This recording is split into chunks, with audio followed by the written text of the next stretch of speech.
details. All right, so I just wanted to introduce a few of the notable attendees that are here joining me today. First one is my head coach over in Stockton with the Stockton Kings, Coach Ty Ellis. Coach Ty, if you're in here, if you can please unmute yourself and please say a few words if you will.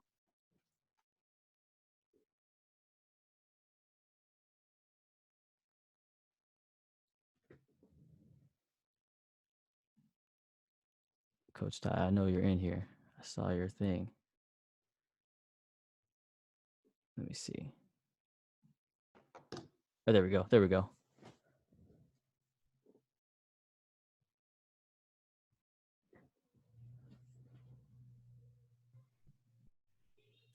Hold on.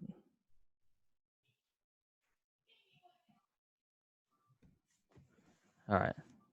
Do you see yourself now?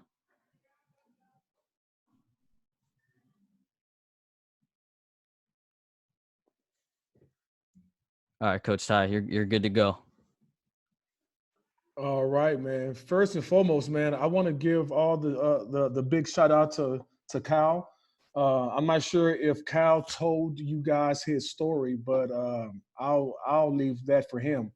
But Kyle has worked his butt off, and I'm super excited for him to do this. I support you, bro, and I'm ready to learn. Let's do this, man. Let's do it. All right.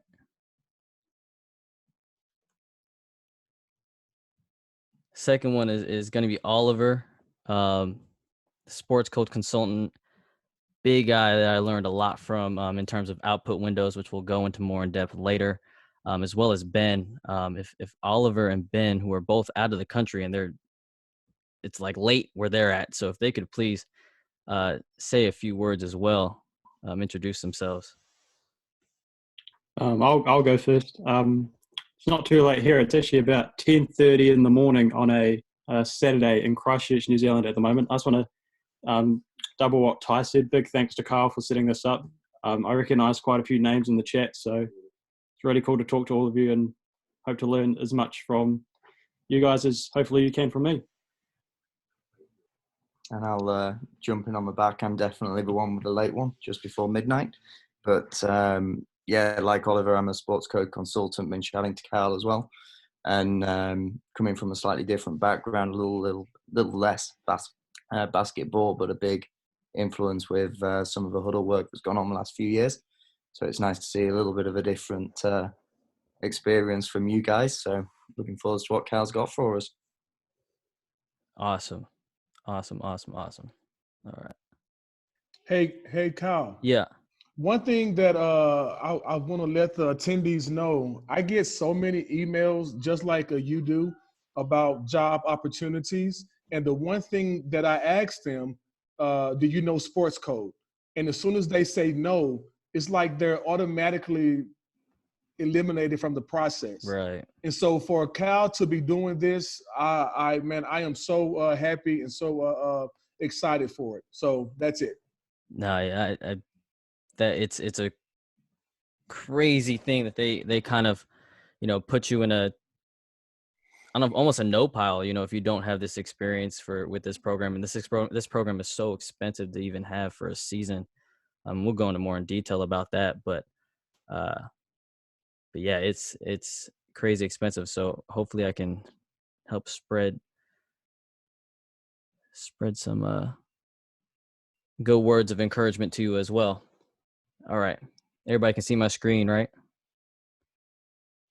Just want to double check. Okay, yep. Cool. All right. So some things we're going to be covering is some background information of Hudl Sportscode and just sports code in general. For some of you may not have ever heard of it before. Some of you may have heard of it before and never used it. So we're going to go through some background information.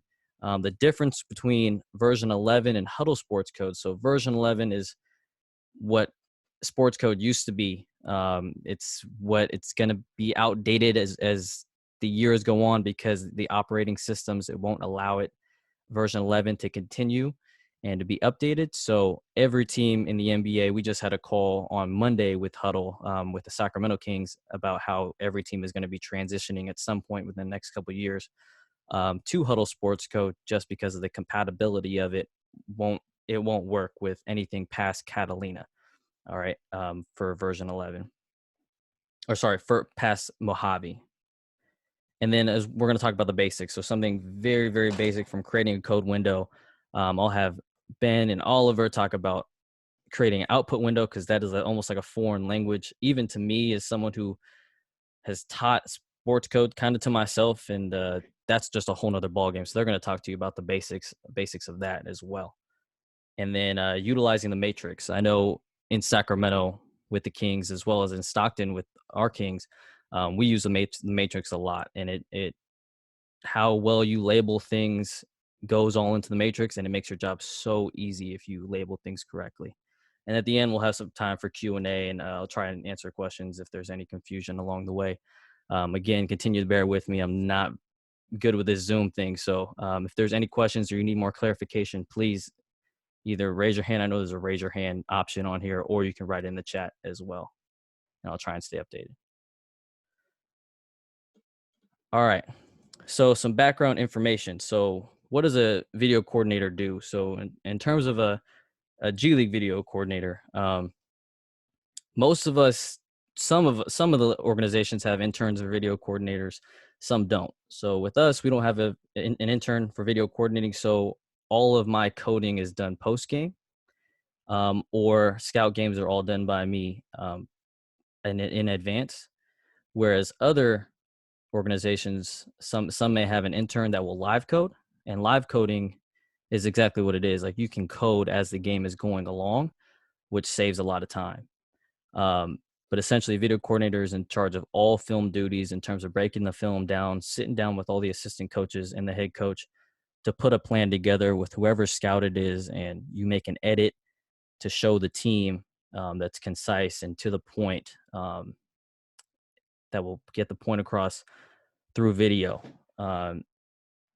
And so it's a lot of work on the back end, especially in the G League where your staffs are smaller, but at the same time, like, it makes your job super easy if you code very finely, right? And then what is sports code? So sports code is a customization tool application that you can use to cut up film or different videos to convey a story, essentially. So if Coach Ty wanted me to, code the amount of times guys dove on the floor, or the amount of times, there was deflections, or, anything like that, that's something that we can code because sports code is so customizable. And it's different than Synergy, because Synergy is more clean cut in terms of what they have film on. So they have film on basic stats and basic things that you can find on any stat sheet.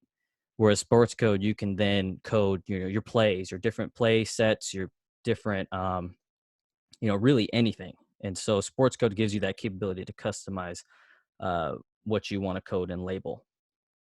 And then how important is it to learn Hudl Sportscode? And going off of what Coach Ty said earlier, this is a great time to learn Hudl Sportscode. And because of the quarantine, unfortunately, this is our time to get better. Well, everything is stopped. Really, time is stopped. So we have to get better. And in this time period where that the whole entire NBA is going to be transitioning to this new version, it's a great time to learn it, right? So when I heard about it last year from a Hudl representative, they said, well, there's going to be a lot of bugs, but you can, your team can use it if you want, but, it's going to be kind of frustrating. And I said, well, if there's going to be a chance of the NBA moving over in that direction at any point anyway, we might as well just go through the bugs and learn it, and gives us a whole year ahead of everybody else to use it. So I had our staff in Stockton use Hudl Sportscode and veer away from Hudl version 11. Sacramento is still on version 11. They'll be making their transition soon, but I wanted to make sure that we were kind of ahead of the ball in terms of learning the newest application. And then we talk about as well that this program costs anywhere from $15,000 in mine, I believe, because I have the live coding capability, which is an elite version. It's, I believe, $25,000, and that's for a season, right? $25,000 for a season. I don't know if anybody has $25,000 just laying around, but I don't. And so, if I'm in your shoes, and I know what it's like to be in your shoes, to try and find ways to get a free trial, or try and find ways to manipulate the system and, get experience with this program. It's hard to do that if you don't have the money.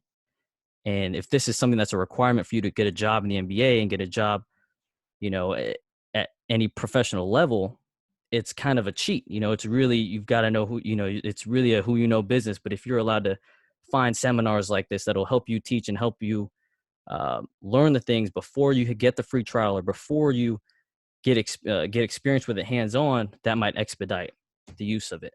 So hopefully this will help you as you go on later on and find ways to get this program.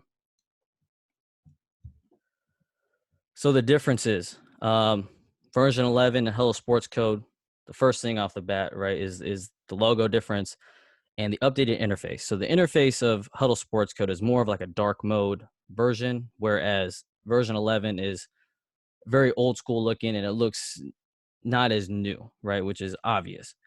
And there's some options within Hudl Sportscode that aren't in version 11, and there's some that are in version 11 that will be in Hudl Sportscode coming in a few months.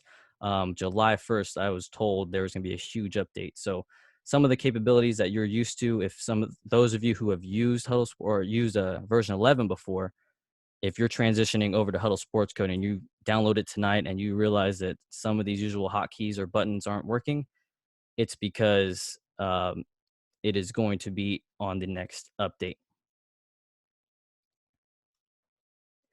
So I'm gonna walk you through kind of what my process is in terms of getting the game film into a package, and we'll go into that. So I've downloaded the game here, right? This is our Sacramento versus Portland, fourth quarter. So what I'm gonna do is I'm gonna open up Hudl Sportscode down here.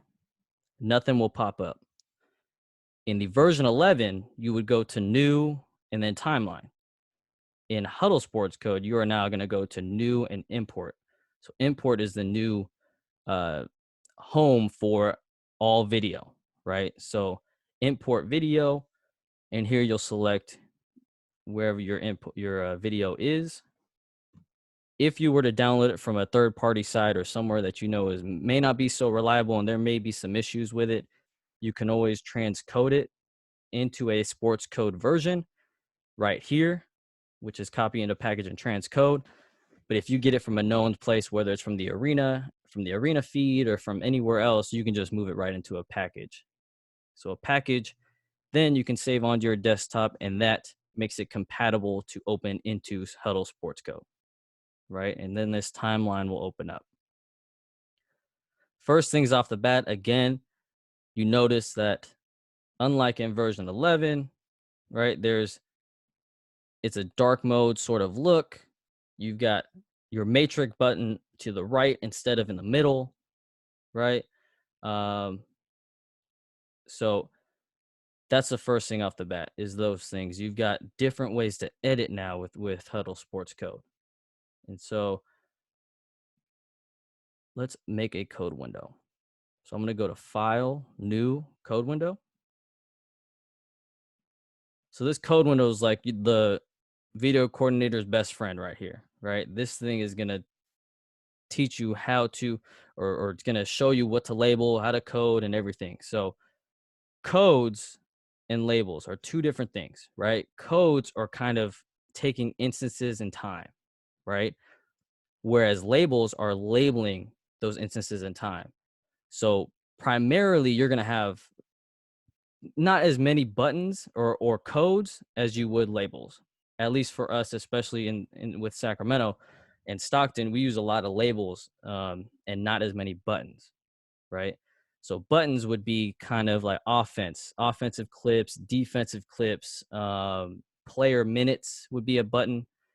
But then labels would be something like 2-point, field goal made, or 3-point field goal made, and different things that you want to label within that instance. So, for example, I will name this button, this code button, offense.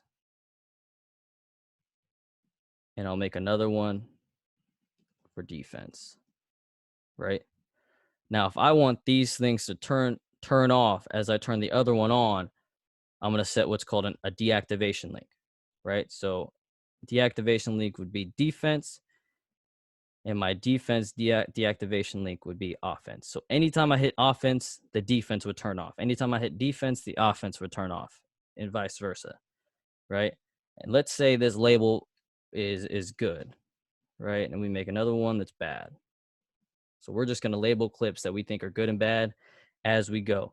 So right now we're in edit mode, and that allows you to move the buttons around and display them however you want, right? So now we're going to go into code mode. Code mode is what you're going to do as soon as you are ready to play. Right? So we're here now. So ball's about to get thrown in. We are the offense, so I'm going to hit offense. Now, you can either, if you don't have a hotkey, you can also hit hotkey, right? Or you can hit the button, or you can then set a hotkey. So I usually set my hotkey as 1 for offense, 2 for defense, right? But all these things are all super customizable to you, right? So, and I caught myself, right? In version 11, you would double click or right click to delete the row, whereas in Hudl Sportscode, it's just a highlight and you hit delete on your keyboard. So a little bit different there as well. So again, we go through, right? Speeding through. If this was a good clip, I'm going to hit good, right? Boom. Something else happens. I may have like a Buddy Hield 2-point field goal button or code or a label. I would hit that right now. So boom, offense is over. Because I use a deactivation link, I'm going right to defense, and that keeps a clean flow between offense and defense, right? Boom, let's say this is a bad clip. Boom, whatever, right? So now we have our offensive row and defensive row, okay? Let's say you mess up and the game's going so fast and you're live coding or your post game, you're just going super fast, you're tired. There's ways to edit it. If you go right click, you can edit labels and go back and forth into bad or good. And you can edit any other label that you have within your code window through this button here. So you don't have to feel bad about going fast and having any issue, right? Is there any questions so far? I don't know if I'm going too fast, but is there any questions?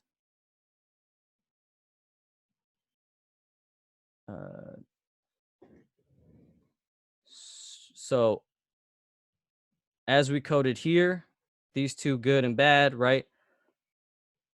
We talk about our matrix and how the matrix can really be your best friend. Boom. So you go into here and you can have so many players' names and different stats and different instances that you want here that'll be all readily available, right? And I'm actually going to turn it over to Oliver and Ben. We'll have Oliver go first with how to translate this into a output window. So you can turn this code window into an output window. An output window intertwines analytics, and you can have different hot maps and different cool things that push out statistics on top of your code window, which is completely separate right next to it. And you can have that relayed onto the bench with an iPad. There's so many things you can do with an output window, but it takes a lot of what's called scripting and essentially like coding. And I'm going to let him go into all the detail of that because I'm still learning that as well.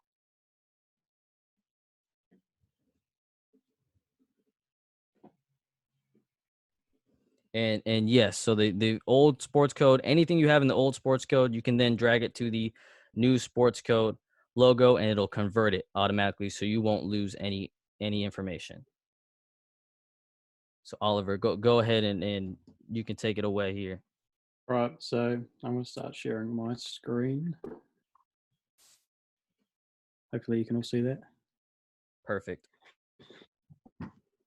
So I'm just going to go through a couple of things. First thing I'm going to do is just show you what's possible with an output window. So just basically show you an end product of something that I've done before. And then I'm just going to go into basically using a shot chart and use that as like a stepping off point to show you how to do a little bit of scripting. I don't know what the levels of like learning are in this chat. I don't know how much different people know. So I'm going to try and shoot in between and kind of go through some like medium level scripting, but also explain some of the simple stuff as I go. So in terms of like what's ultimately possible, I'm just going to show you like an output window from what I've done before. So this is one of my basketball output windows between a game of Ohio State and Michigan. I know Ben's stuff is like way more aesthetically pleasing than mine. My stuff's like not as good looking, but I still think the text there. But you know, the thing with basketball is it's very box score heavy. So there's just a box score, basic stuff, counting stats, minutes, free throws, 2-point shots, 3-point shots, rebounds, turnovers, assists, points. And then I've got like an advanced box score that goes on top of that with, you know, rebounding percentages, effective field goal, true shooting, plus minus rebounds per 40, points per 40 and stuff like that. And then shooting charts to the right and left and go through different players' shooting performance and stuff like that. So that's what's ultimately possible in an output window, just with, you know, what Kyle's talking about with labels and buttons and things like that. So it's like kind of super customizable sports code. You can just about do anything, just kind of using your imagination and hopefully learning some of the simple stuff that you can then build on top of each other, get to real advanced stuff. So I'm just going to go to a shooting chart that I've set up over here and talk about how to do some just basic scripting concepts. I'm just going to use this middle 3 section as an example. So with a shooting chart I've got over here, I've just got my players to the left. And these are all going to be toggle buttons, which is an elite only feature. However, you could just use pro sports code buttons if you need to. You just have to write out the name manually. And the whole function of this window is using this button over here to the right, which has a button ID. Now a button ID, I just open another code window here, essentially is a secondary name for a button. So this is the name of the button up here, and you could just call it, you know, whatever you want. However, the button ID,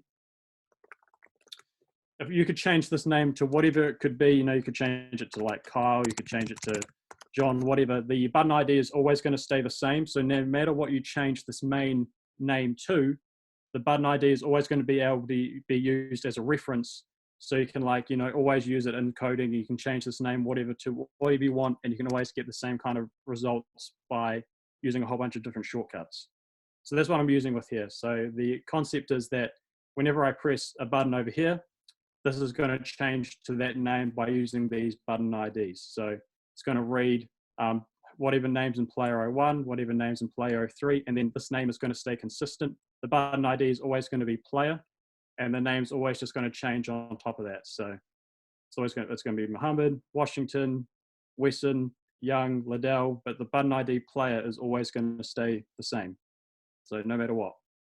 So button IDs are super helpful in that way, in that you can kind of create all these different shortcuts and create these complex code windows by, you know, creating multiple different buttons on the side, or you can put heaps of buttons in the background and just change the names all you want. So I'm just going to go to the scripting here. So we're going to create a shot chart for this player, these players to the left here, and use the middle 3 as the example. So the problem with output windows is that Kyle kind of had the hard job of creating a code window, because writing a timeline is a lot harder than, I think, outputting a timeline. And that writing a timeline, you have to try and create the information first, and that information is how complex you want it to be. Then output window, you just have to read that information. So it's really dependent on an output window, what information that you first write down in a timeline. So the code window process is far more important than the output window process. That's important to keep in mind as well. So if I put 2 forward slashes and then write variable, 2 forward slashes in scripting basically is a way of saying disable whatever I put afterwards. So you don't actually have to, the scripting doesn't actually have to read the second word. So you can, you know, write whatever you want, and the sports code is not going to read it. So I use it to categorize like scripting pages, and I don't have to bother.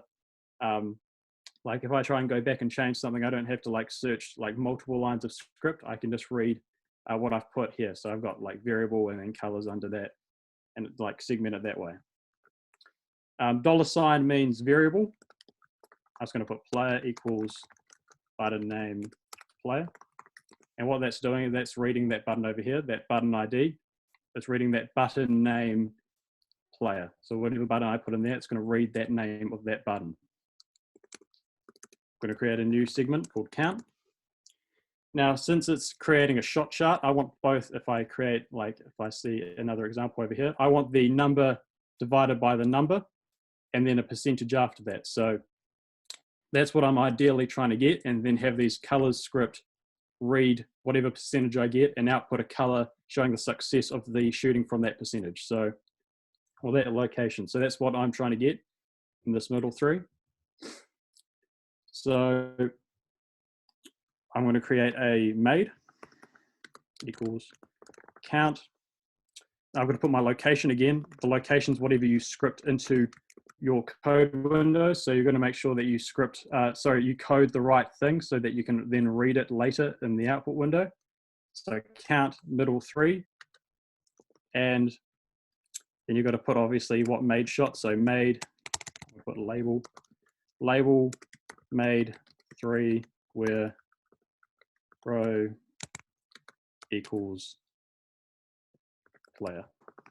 So that means whatever player I put in this, it's going to read that row. Again, it's dependent on what you code. That's the most important thing. So I could put, if I put show count, it would show my players shooting performance from middle three and made three where row equals player. But since I'm just trying to create a variable, I'm just putting a variable made equals count and label three where row equals player.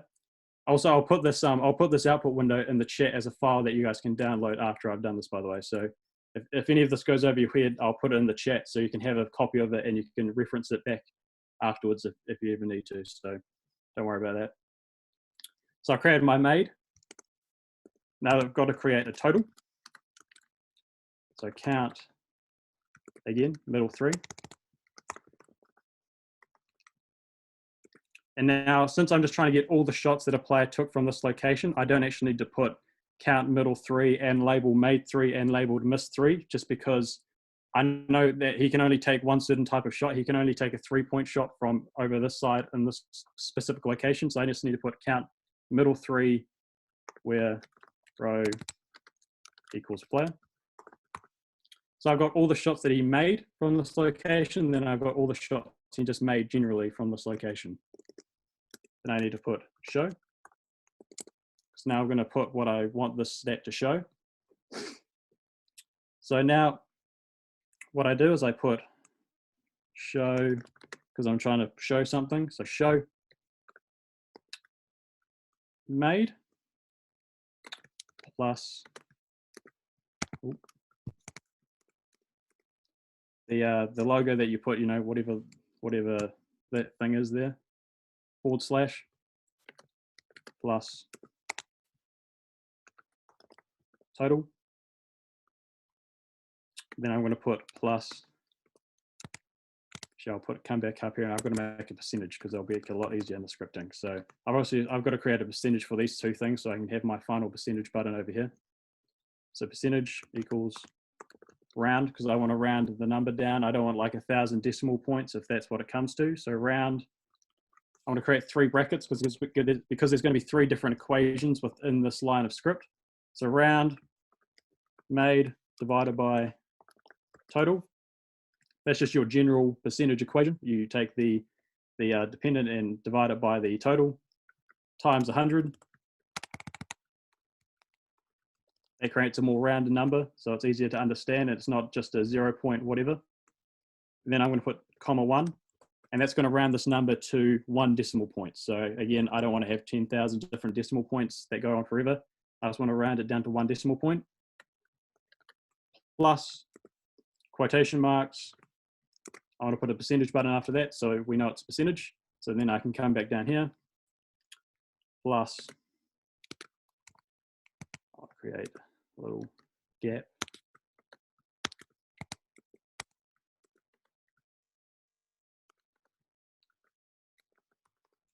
And then percentage. So now that I've got my stat, it's going to show exactly what I want. It's going to show the number over the number. Then it's going to have a little line just to divide the two, and then it's going to show the percentage. Next thing I'm going to do is I'm going to show my movie. So obviously as Sports Code Elite, you can show movies whenever you press the button down. So that's what I want to do. So whenever a coach or any of the assistant coaches or players clicks this particular square, they're going to see, say, in this particular case, Luther Muhammad's shots from the right wing. But since I'm doing the middle three, it will be the middle three. So show middle three where I'll put and made three. You got to make sure your scripting is exactly the same as you code it. Otherwise, Sports Code's not going to read it. Because Sports Code's very fiddly like that.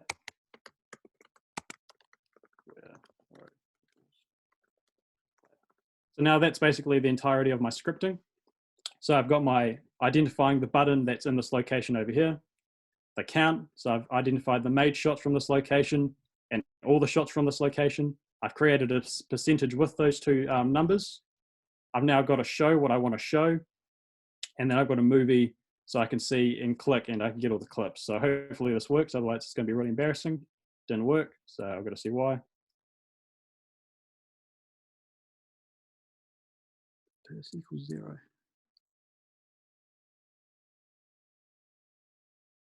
Oh, that's why. My purse had a thing in it. There we go.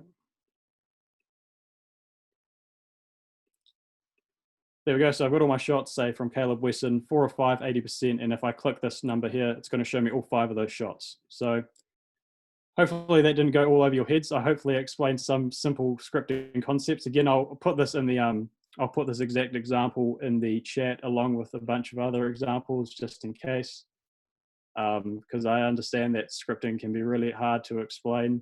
So how do I expand this? There we go. So hopefully they'll explain some things, and I'll leave it over to Ben now. Yeah, Ben, if you have anything to add to that, yeah, that's awesome. How long does something like that take you to create a decent output window? Well, once you have like one thing done, that's the good thing about scripting. Obviously, you can just copy and paste. So once you have like one line of script done, you can just copy it over and just change one word. So instead of middle three, I could have put pick and roll. I could have put catch and shoot. I could have put post up, and I would have all those like results just from that specific like one variable. So that's the good thing about it. Once you nail one thing, you can just layer it upon other different concepts, and you can have all your catch and shoot, all your pick and roll stuff and everything like that. Again, any of that went over your head, I'm going to put in the chat also. You can just reach out to me privately and I can help explain anything that I glossed over or anything like that. So just let me know. Yeah, so I'll jump in there. And I was about to say, Kyle, maybe it's a good idea at the end just to send mine and Oliver's email just to people in case they have questions as well. So what I'm going to try and do is just really span the gap between what we've seen with both of you guys, a little bit of the coding through to the output windows. But the biggest thing I really want to say first off, just to reiterate, Ollie, is, we've also got to know our demographics, like he was doing with the video at the end. It's really to know what's the outcome and where's the value to my team, my coach, my organization. So this is something from South Africa Rugby. And what you'll see here is this is a little bit more for the players. This is for us to create a little bit of competition and an analysis culture. At the end of the day, why do we do analysis is what you need to ask yourself. And what we do within my consulting work with South Africa is we're looking to make better decision makers. So this is just one of our overviews, and with those same techniques. So if I, click one guy here, we're bringing up different levels of analysis. So depending on how interested you are at different points, so a coach might want to see an overview, but a player wants to see himself. We need to be able to cater for all of those people and also their different learning styles. So this is one method like that, similar to what Ollie was showing you with toggle buttons, scripting based, and via a really good combination of what is coded to what is labeled. And that's really the crucial thing for giving you a flexibility of data. So I said, that's kind of a really good crossover point, which allows just guys to really go a little bit more in depth. But then, like Ollie was saying, you can go on different levels. this is something now which, as a momentum-based output window, this is where, again, you've got to cater for people in your organization. So like Kyle said, there's a great expense to what we do. So where can we get that back? We want it with our players, easy review, good decision-making, and a learning process. Coaches can be evaluation, accountability, and again, learning. But then with our general managers or our head coaches, sponsors, we also need to be providing a product. So I want to show in a really pretty way, hey, are we winning? What are we giving to our fans? What are we giving to guys which are investing in us? So there's a lot of ways you can actually manipulate that same information to give multiple products. And that's a little piece of, our skill as analysts to be able to cater for more than one group within our teams. It might just be your player group. Across that spectrum of learning styles, you need to cater for more than one specific way of thinking. To go back just quickly, because Ollie's done a really good job on some of the scripting there, so I can be a little bit more off topic. If we're going to start talking about how do we label, how do we code, I'm not a big fan of the new Hudl Sportscode yet. It's gaining momentum. But like Kyle said, we've got a lot of things we'll decide to label or code at different moments. And you see from my matrix, this is just a chaotic, unorganized, rambling version of what happened on the timeline. And so what you want to really think about within your coding philosophy and process is, how am I going to create efficiency? So for us, I'm a professional field hockey coach. And when we're in the Olympics or the World Cup, we're going to play on day one of the tournament, and there's going to be 3 other games in our pool. And the next day, the other pool plays 4 games, and then we play again. And it follows that pattern for 4 weeks. So we don't have time for labeling. We don't have time for coding post-game. So it's all about our workflow efficiency. So we're gaining 100 and something lines of data and about 9,000 data points from 70 minutes of field hockey. And that's all done via our code window. And it really is, like Ollie said, it's the most difficult part. If this will cross off, it would be great. So what you need to really think about is to sit down and take your key shareholders, your stakeholders, and actually start to do your SWOT analysis over what you want to get from your video. Yeah. It's not necessarily to look at it in the same perspective all the time, but to challenge ways of thinking.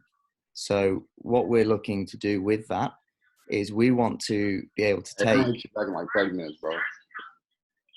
take this information and actually then challenge how we think. So what we have now here, which is, like Ollie showed, it's a bit more of a data table. This isn't a complete thing, but we want to be able to have a narrative about our sport so we can challenge preconceptions, and we want to baseline what we do as an organization. So what important statistics I have shouldn't be what's important statistics for Kyle or for Ollie. And it's to understand, what are your principles, what are your methods as a coaching staff as well, to define how you want to analyze and where you want to move forward. So within field hockey, we're obviously a momentum sport. We want to get from A to B as quick as we can and put the ball in the goal. So what we do is we quantify the field by zones and against where we meet pressure. So I'm just going to run you through an example of this. It won't mean too much to you guys, but this zone here is very close to our own goal. So we've got 100 meters to go towards goal.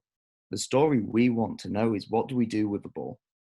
So within those 14 ball start ones, BS1, these are our attacking outcomes. So it's, are we getting into the shooting zone? Are we scoring a goal? Are we winning a penalty, for instance? If we're not getting one of these 4 things, okay, then we've not got our best outcome. So we've got to work out what's then happening. So the yellow ones here is when we move the ball forward. And I was showing Mr. Kyle the other day. So you're starting with the ball coming in under the basket, and it's moving towards the middle of the court, and it's going out, and you're having to restart your possession. So you've upgraded it, but you're still not getting what you want. So you want to know why and where. And then if you're really not doing well, we want to know where we're losing the ball. And for us, it's to know straight away also the zone we're losing it, but can we be hurt? So we're analyzing these within the game by, are we structured or unstructured in defense. Okay, so all phases of the game can be analyzed live, so we know what outcome is for us, and we can directly then start to work on, that game in 28 hours time. Okay, and how that looks for us on a, sorry, I've got a lot of things open right now. On a, my word, will that go away? On a coding front, is that we want to make it as easy on ourselves as we can. So this is our coding panel from the US men. And what we work on, if I just flip this over quickly, is trying to get beyond relying on coding everything that happens. We actually want to be able to assume that certain things are going to happen within our game. So we have a lot of things which will be automated renaming. So for any one action on the code panel, we're going to see more pieces of information populating. And from there, if the next game event falls within certain situations, as you see here, there's then going to be a reaction from the code window. So for one click on a field zone moving to another field zone, we can have up to 12 pieces of information changing. And within that, if you're going to script certain buttons a certain way and activate them within a map and a methodology, you can get, as I said, 8,000 data points in a game or more from actually clicking only 1,500 of those data points, because you're using a methodology and a logic which links to your coaching. So it's just a few things there just to really start to talk to the people around you for what they need. As I said with Kyle, you don't want to spend 50 hours making a code window and an output, and the coach is just not interested, as an example. So you really want to know where you can get that value, and from there start to challenge and take emotion away from the game and create a story and a narrative which can really guide you in the most efficient process. And then just on that last bit, as you guys are getting involved with scripting, looking at more games, outputting, is the kind of golden rule to remember from my experience now, the last 10 years, is within analysis, the first 80% is the easiest piece. And if you can really get that with great data and efficient, you're then getting a really great picture of what your workflow, as a multidisciplinary team needs to be.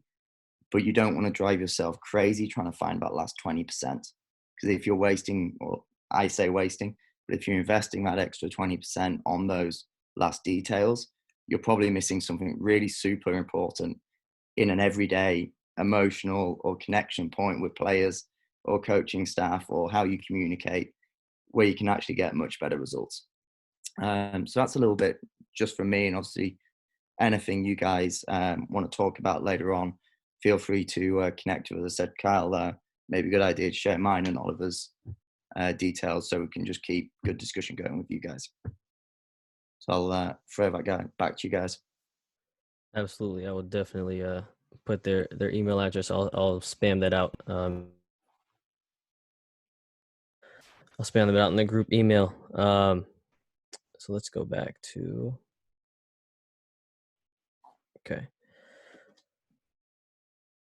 So kind of picking up where they left off in terms of code windows and their output windows, I still, again, am still lost. Like that, all that information is awesome. And I'm glad this is recorded, because I'm going to put it up and I'm going to watch it over again, because that stuff takes a lot of time to master. And I want to get started for sure on an output window that's very useful to our Stockton and Sacramento staffs in terms of hot heat maps and whatnot. So here, I just want to take you guys back to what my code window was back, when I first started. This is just a very, very basic, right? Code window with actions with hotkeys, right? Hotkeys are different keys on the keyboard that mean different things on your code window. And so I've got here with player minutes on the left, different play calls, something very, very basic. My first year in the D League back then. Second year in the D League, started to learn a little bit more about sports code and added a few more plays. And now I have player minutes that are all buttons up top, where I can then label the amount of minutes they're playing, as well as individual stats. And so that also gave us our coach in a faster way to watch things at the end of the game, where if he wanted to see all of David Stockton minutes, he could have clicked the button and he would have all of David Stockton's possessions within that amount of time. And then as we go to more recent, right, from this year, we've got same thing, except now we've got more plays, more different things we wanted to code. We've got different defensive schemes and different good and bad for different instances. We've got player good and bad, player highlight clips, player fouls, player minutes, everything still on top of that as well. And so when I opened up a coded game that we had from this year against Santa Cruz, again, this is what our code window looks like. Ben's looks crazy because he's got like a billion rows. I've only got like our three main ones of the opponent, our team, the full game row, and then all player minutes. And this is what our matrix looks like. And so here we can then go through, all these different player stats that, if Coach Ty wanted to see all of Cody Demp's 3 field goals made, he clips this, right? Simple as a click, and he's got all of Cody Demp's made threes, right? And so now we're going to go, that takes us into our next segment, our last segment in terms of making a sorter. So a sorter is what you're going to use to organize your clips, clip and edit them and lengthen them and shorten them and whatnot. So if we're watching, if we wanted all of our, Isaiah Cannon's three field goal made, right? And I'm going to create an edit for him. I may go and I'm going to do what's called, we're going to go into our preferences, and it's what's called flagging, right? Flagging is what's going to allow you to add this to your sorter. And so I also recommend hitting the notes section, so then you can add an instant note with that clip. So my hotkey is F. So anytime I hit F under any set of videos or any set of clips, that automatically puts it into a sorter, right? So if I'm watching and I like this one, and boom, good clip, right? I say good shot, yada, yada, yada, right? As soon as I hit enter, it puts it into this, what's called a sorter. The sorter is the best thing for a video coordinator because it organizes everything that you want to look from. And that may be a collection of things. So if I'm then going from Isaiah Cannon shots to maybe I want to add a Cody Demp 3-point shot, I may go and add that as well. And that's going to add that to that same sorter. So now they can then play back to back, right? So this is very customizable again.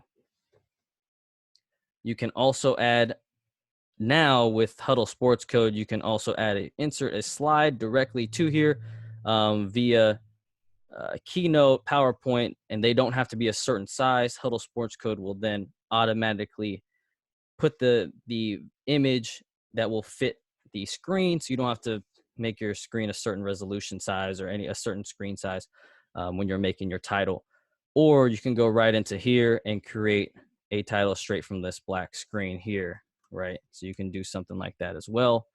Within Hudl Sportscode, you can also use the drawing tool. So at any point in time when you're in this mode, right, and you want to circle any player and you want them to dribble that way, you can then do this in Hudl Sportscode that was not capable in version 11, right? Without something like Coach Paint or other applications that you could use on top of that. So Hudl Sportscode gives you this ability to do now. So that's what I like as well, because then that'll also add a pause here. So if I were to tell Isaiah Cannon, this is who I want us to look at in this particular point in time, right? It's going to add this little white bar, and that's a pause, right?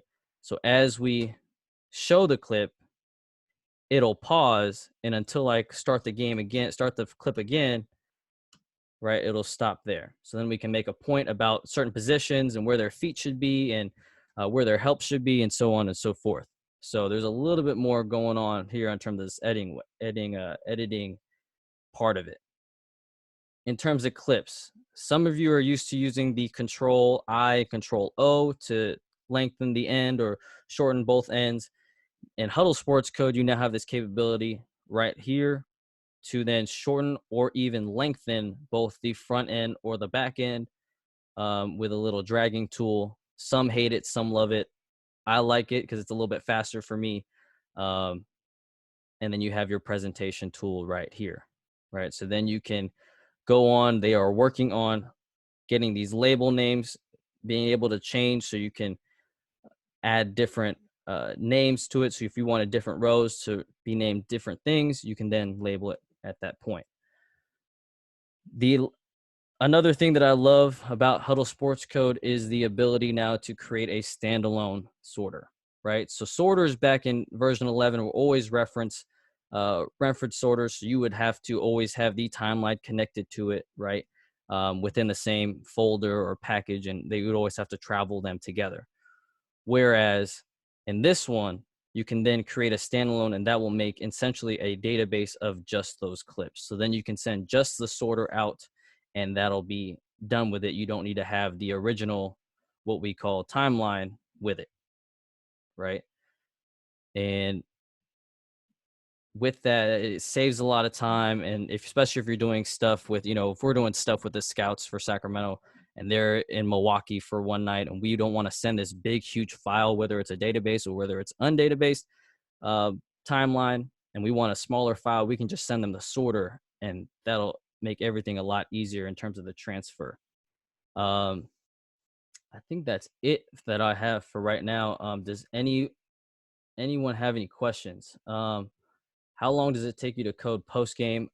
Coding post game, it depends. I know some people like to do offense, defense, and then they'll label it at the very end, right? So instead of hitting all those labels here, so instead of clicking the play names and the different two field goal made, 3 field goal made, as you go while you're on an offensive clip, you can also just do offense, defense, and then go into label mode at the very end and label everything. I know some people that do that.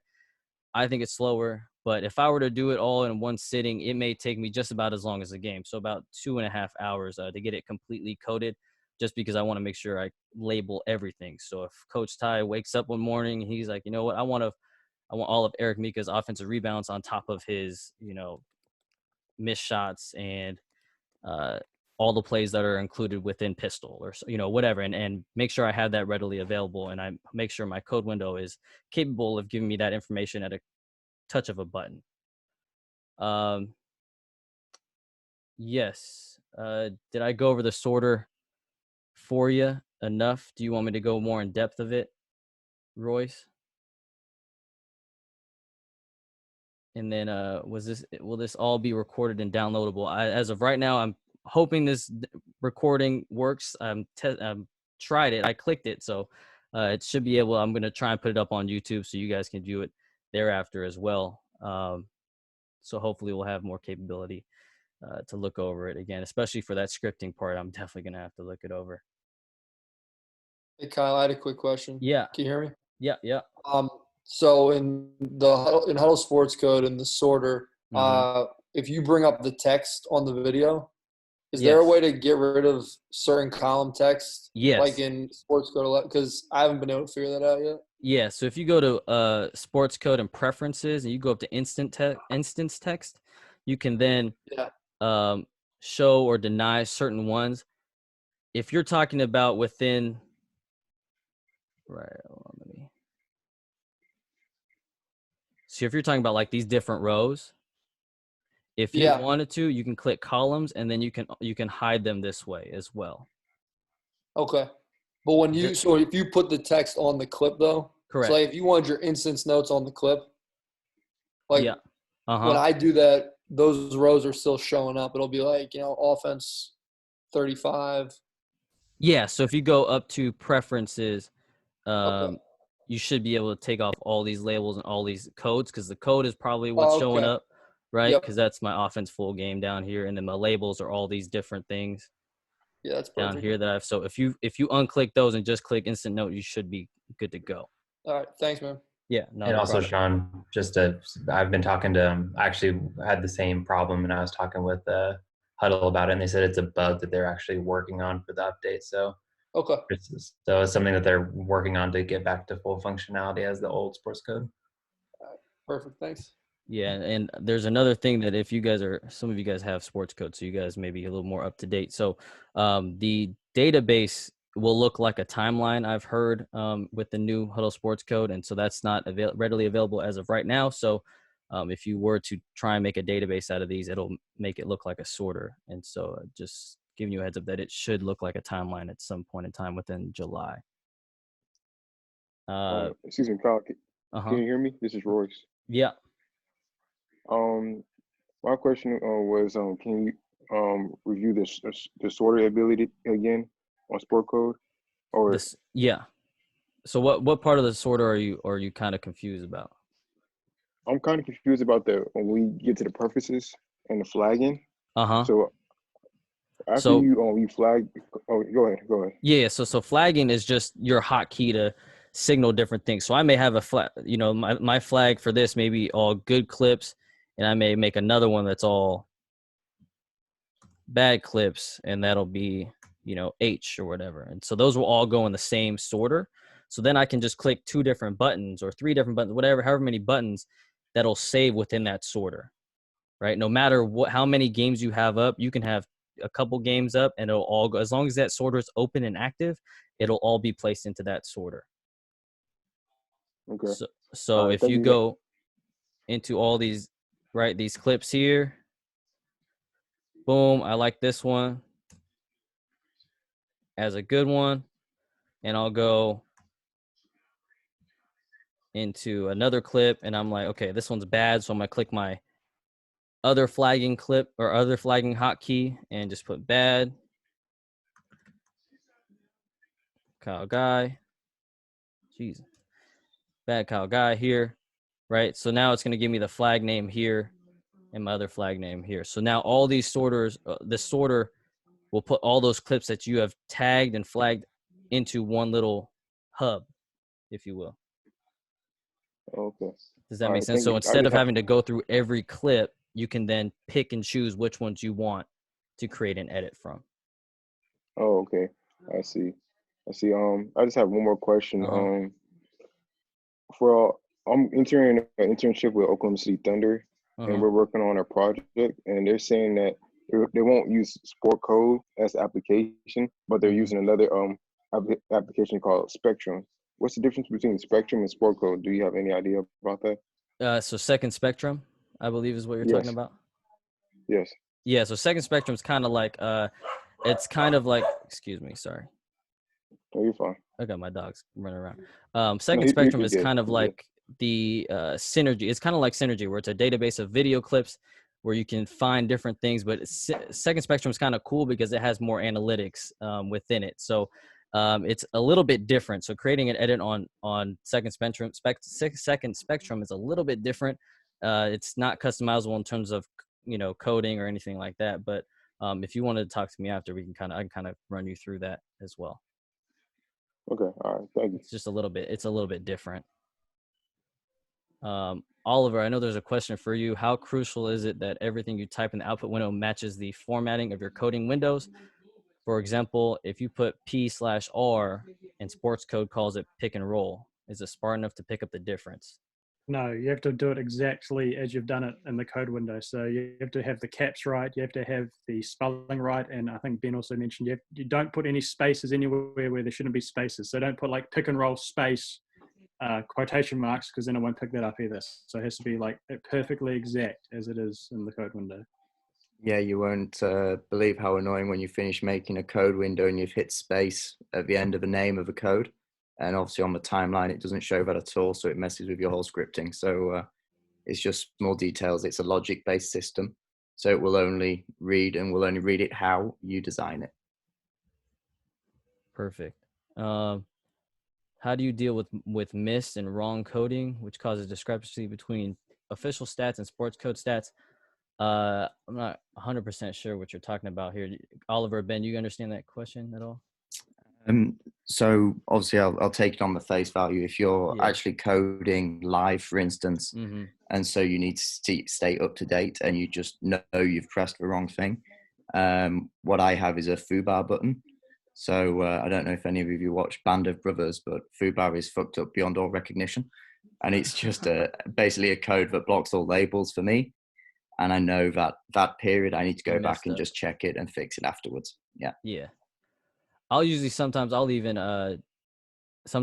I'll right click it and uncheck whatever I want, or sometimes I'll open it into a sorter and edit the whatever labels are in there, and then I'll just sync it. So it'll when I synchronize here, it'll make it the same on my timeline. So if I accidentally click 2 field goal made for Jack Cooley and I didn't mean to, I can just erase that group here and then just synchronize. Go ahead. Another thing I did when I was at OSU, like we coded all our games in code mode, and just because of all the timeouts and stuff like that, we could just catch up during halftime and all those like media timeouts and stuff. So if I made a mistake, I just did it, fixed it at the spot, because I always had heaps of time to catch up anyway. So that's something I did. I was about to say, I think I need to be in a less continuous sport, maybe. Right. That's a fact. When you send the sorter clips, the clips will follow it without having to send them the original sports code file. Yes, if you save it as a standalone file, it will take those clips without the timeline. You don't need the timeline. But if you send it as a reference file, so if I were to go file save, right, and if I saved it as a reference, then I have to attach that original package with it, that original timeline with it. If I save it as a standalone in Hudl Sportscode, it can handle that all by itself. And then anything else? And anybody else have any other questions? Yeah, I have a question. Yeah. In order to get good at it, you just have to keep using it, or did you guys take some classes or webinars or anything like that? Yeah, unfortunately, I mean, you have like the Hudl conference in Vegas at Summer League, and I never attended those, but I never got any other experience besides getting the free trial on Sportscode or on Hudl. It was Sportscode back then. There were 2 different companies. So, so I used it back then with the free trial and just got the most of it, and spending most of my time. I watched YouTube videos before I got the free trial, so then I kind of expedited a lot of that unknown time where I'm just messing around with nothing. So I make sure I downloaded a lot of the games beforehand and had those on my desktop. So then when I'm, messing around with it, I'm actually learning it.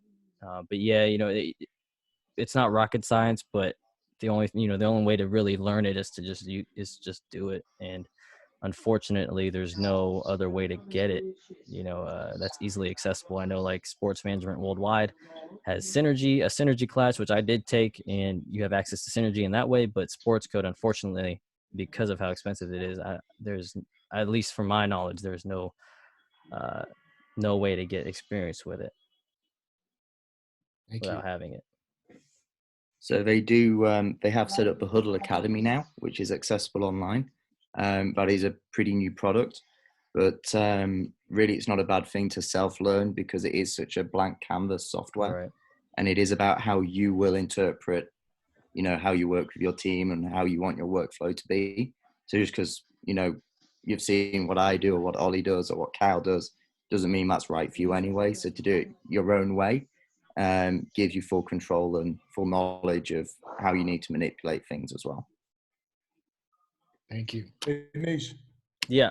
Hey, some of the requirements to be a coach doesn't require everything that Kyle does, and so the majority of the assistant coaches that I've had, they've been able to 1-2 and create sorters, and that's pretty much. Is that pretty much it, Niche? And then like you kind of do the matrix, right? Yeah. So pretty much like the video coordinators just make everything easily accessible for the assistant coaches. So if you want to just be a coach, just learn how to, make this enabling this flagging option right here. And as long as you remember what your hotkeys are, as long as you can go through any timeline and flag whatever you want, you can do this and write notes. You've then done your job as a coach, because the video coordinator would then take your sorter, edit the clips, trim them, and make it presentable to the team. Does anybody else have